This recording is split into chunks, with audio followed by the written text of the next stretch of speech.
Good morning, ladies and gentlemen, and welcome to the Simply Sarah Show. My name is Sarah Tuck, and I will be your host for today. Today, we will be having our first live show, and Marilyn Strong from Terre Haute, Indiana, and the Golden Girls will be our live guests. And we are so excited to have them today. But before we get started, we would like for you, after the show, to like, share, and subscribe, and leave your comments to let us know how we're doing. Also, by leaving your comments, it will alert you on the next show that we will be having, or any plays or any posts that I will be putting up on YouTube. So it's very important to leave those comments. So we will be back with you and share a little bit more about the show after this commercial.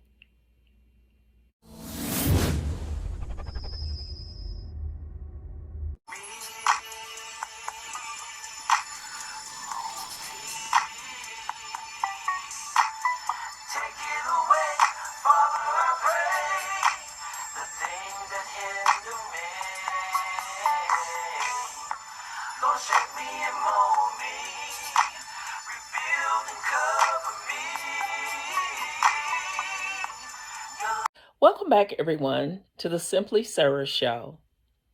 As I was saying today, our guest is Marilyn Strong out of Terre Haute, Indiana, with the Golden Girls. And today, our show is live. This is our first show that we had live. Even though we had some technical difficulties, we were still able to put together a good show for you to watch today. And I wanted to start out by sharing with you that Marilyn Strong used to live here in Franklin, Kentucky, and she's one of our homegirls. And so she had moved to Terre Haute, Indiana many years ago, and she eventually started a club called the Golden Girls. And I was told that this was encouraged by her ex-husband. And he kind of gave her the idea. But she went on and followed through with it one day after talking to one of the members. And she's the president of the club. And there was a few ladies that wasn't able to come. So this is why we're going to split it up in part 1 and part 2. So we'll be showing part 1 today. And Marilyn also is the type of person that she will help do anything she can for someone. She works in the library there and devotes some of her time. She has worked with the school system, and she's worked in different areas as well as her church. And also with the Golden Girl group. Now, when the pandemic was going on, her and the group was able to reach out to other people, and they either called them or they tried to visit them, and they carried them food to make sure that they were okay. And that's just some of the things that they did out into the community. When they get together in their group, they try to go out for luncheons, try to go out for dinner, and they also are going to be having a retreat in September. So this group is very active. And by them being very active, it keeps everyone on their toes. And I've been told that when a problem comes up, that they come together and they sit down and talk about it, and that they may come to an agreement and make agreement. You know, a lot of people can't do that. But there's no fussing, there's no misunderstanding. And if one comes about, they solve it right then and there. And that's the good thing that I like about this group. So we're going to be showing more in the film later on. So we hope that each and every one enjoys the show. And also, again, don't forget to leave us a comment, and we would greatly appreciate it. So let's take a look at what we have for you today.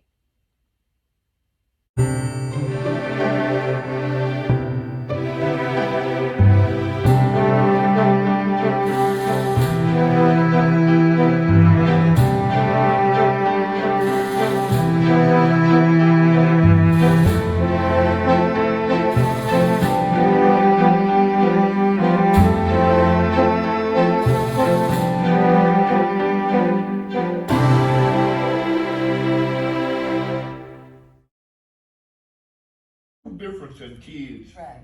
to back when we were growing up Right. than it is today. Right. They tell the parents what to do. They sure do. Yeah. My mama been dead 12 years, and I still won't go down there and step over her grave. She promised me, you come down here and step over my grave, and I'm going to snatch you down in here with me. But the lady never lied to me. So I've always taken them at their word. Right. Yeah. And that's how we grew up. Like Joanne said, Mama would stick that fan under your chin and stand there and wait. She wasn't gonna wait that long though. Cause you gonna spit that chewing gum out. I'll swallow it. Better do one. Yes, you did, you know. And back nowadays, kids have the habit of, like they're going to whip the mom's butt. Well, I got into it with my son. He done something, I was all up in his face. And he went back like this. And I walked up to him, I said, hit me, but I'm gonna beat you like a man. Put his fist down and never raised it up again. You had to do it. Smart. Right. I ain't never had that problem, but today tried to fight Ruben once. I mean, she get the best of him, I must say.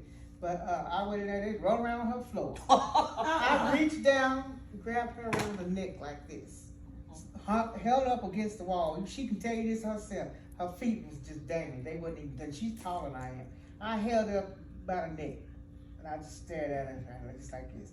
I was asking the Lord if I should choke her on out. But I could wait for an answer.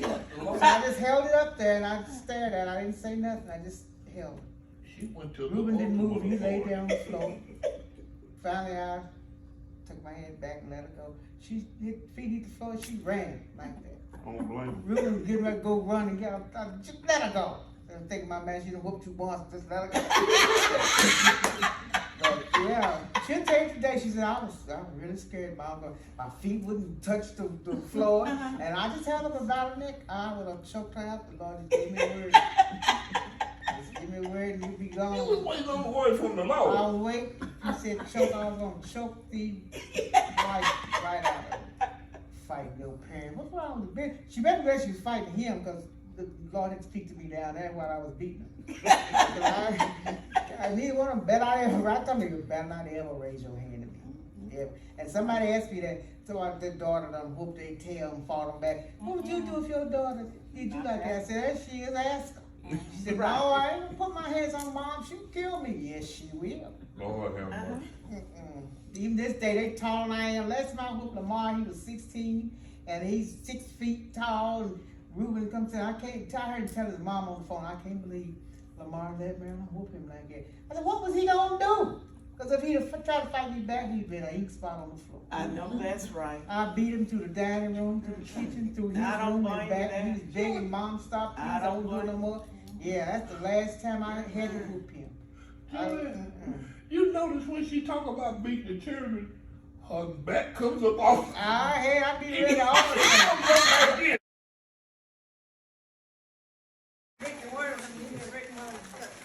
I just don't like to drink hers. Wrong for that.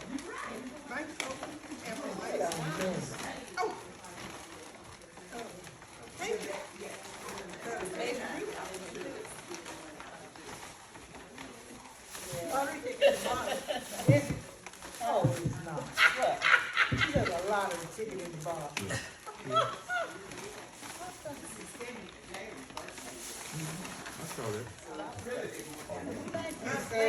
You're welcome. Welcome back, ladies and gentlemen. And we hope that you have enjoyed the show thus far. We have a little bit more to show you.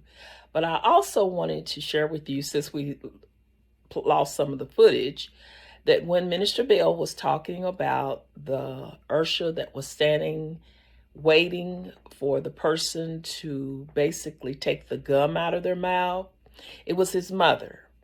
She was one of the Urshas in the church, and he was explaining to us that she would catch children in church chewing gum, and that was a no-no.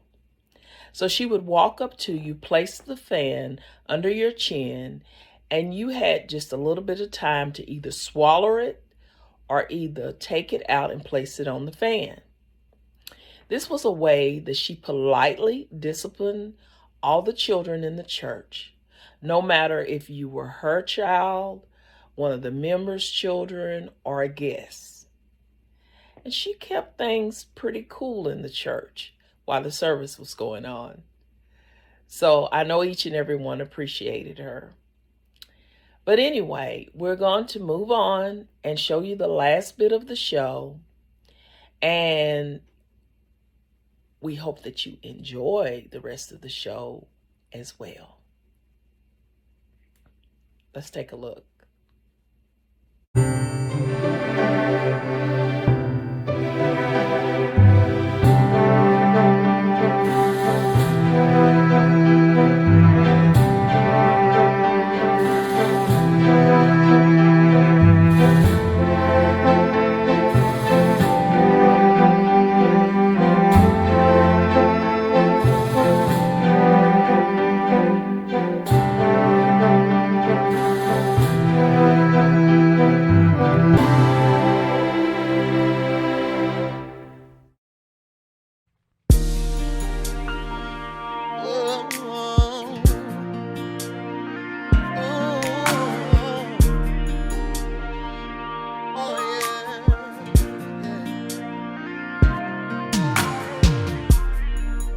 After all the love I gave you, after giving life to save you, how you stood there and denied me, how you chose to crucify me.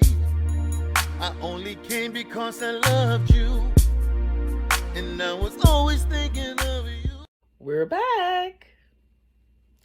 Once again, I would like to thank y'all for letting me be able to share part 1 of Marilyn Strong and the Golden Girls from Terre Haute, Indiana with you. And we're looking forward to bringing you part 2 as soon as we can.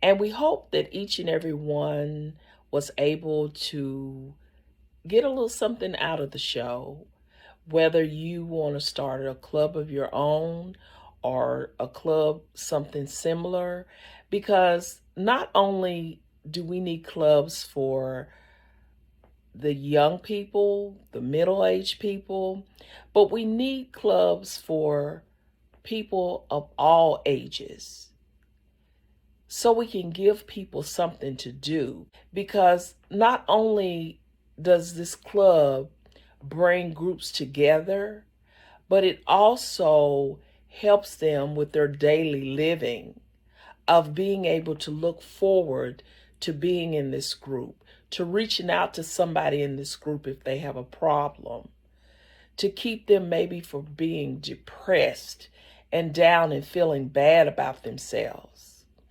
And if we can do this, then we have made a special day for someone. So let's continue to reach out to each other and help each other as much as we can. And as I once say, we love you all. And once again, I thank you for watching us. And until we meet again, sincerely, Sarah Tuck.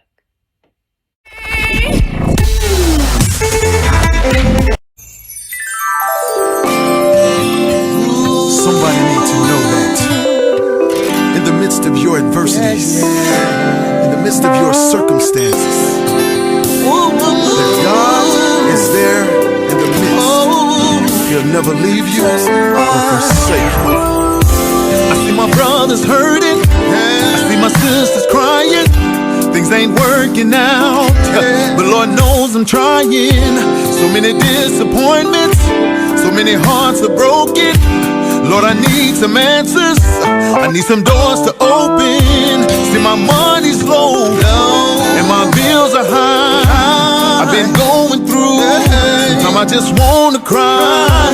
Nobody's reaching out, nobody's hearing me. It seems like nobody cares about what is dear to me. Oh, tell somebody you love you, grab somebody and hug her. Tell somebody you care, tell somebody, let them know you're there. Oh, God knows your struggle, God knows He's there in your trouble. He'll never leave or forsake you. You serve a God who loves you. Tell somebody you